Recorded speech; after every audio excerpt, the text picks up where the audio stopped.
Hey, this is Stan with stantutors.com, and I'm going to show you just the basic steps to starting off from the very beginning with WordPress. So when you first install WordPress onto your website and you haven't done anything else to it, you'll come here and you'll see this screen. So all you need to do is, it's pretty simple. You just follow the prompts that you get. First of all, you put your language in that you prefer. Right here, you're going to put your site title. It's not your domain name. It's whatever you want to call your site. So it can be, if your domain name is awonderfulsite.com, you could say a wonderful site. And so you don't have to you can have some spaces. You don't have to put the .com or anything like that. It's all up to you. For a username, I recommend you don't use admin. Admin's a very common username used, and that's one that can be guessed very easily. So it is best to keep the hackers guessing, and you don't want to give them an easy one. So don't use admin here.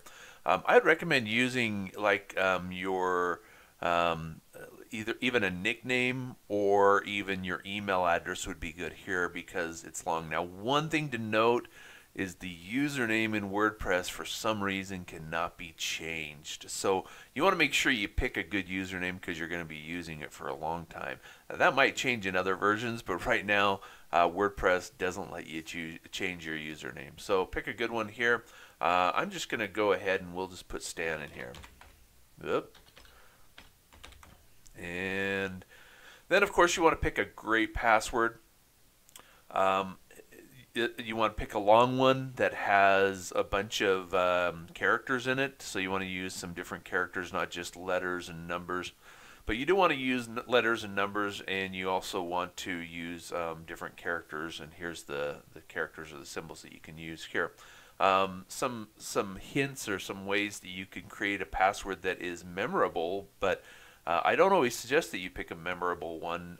What you can do is you can use a program like LastPass, which will store your password for you. That way you can have it encrypted with a memorable password. Of course, you want it to be a difficult one, but you'd use a memorable one there, and then it would store all your passwords for you. They have plugins for it. This isn't an ad for LastPass, but that's the one that I use and I like and I recommend it. So I have no affiliation with them, but anyway, so that's what I like to use. But what you could do in that case is you could just hit a bunch of keys on your keyboard, including some characters, and then tell LastPass to memorize it, and then boom, you're done.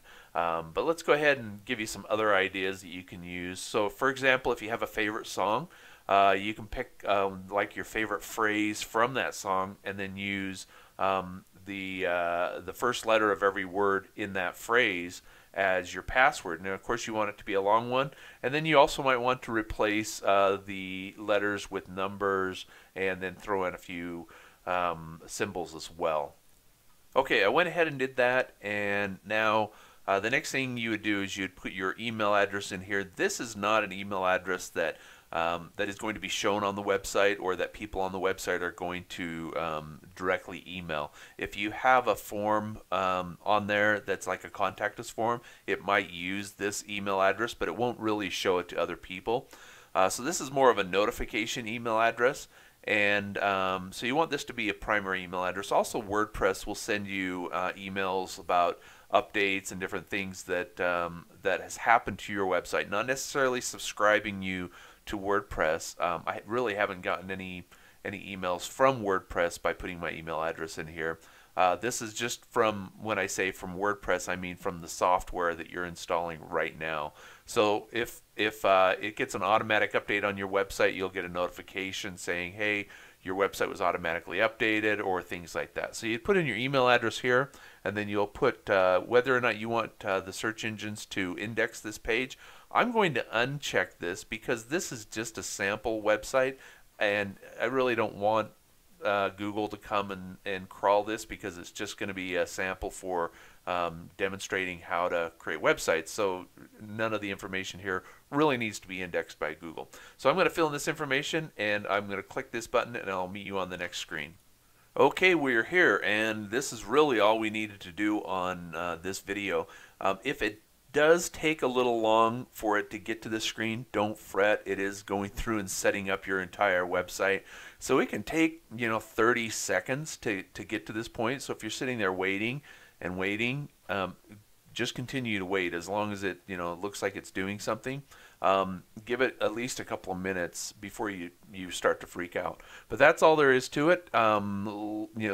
If you find this video on YouTube, be sure and like it and subscribe to us. Thanks.